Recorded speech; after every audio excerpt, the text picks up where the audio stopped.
So here I am having coffee, and here's Mari. Nakikikape. Gusto mo rin, Marian?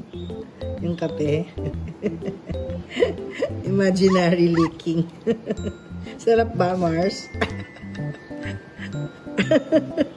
Ay, sarap ng kape ni Mami. Sarap ba? Cute. Maski si Julius pa nagkakape, nakikikape rin si Mari. Parang ganyan. By the way, though, for those who are asking, Mari is a toy poodle.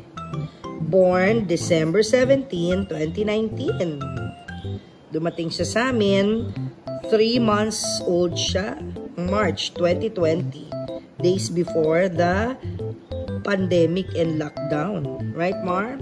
Siya ang aming pandemic baby. Si Marmar. Shake. Shake. Good girl. Shake.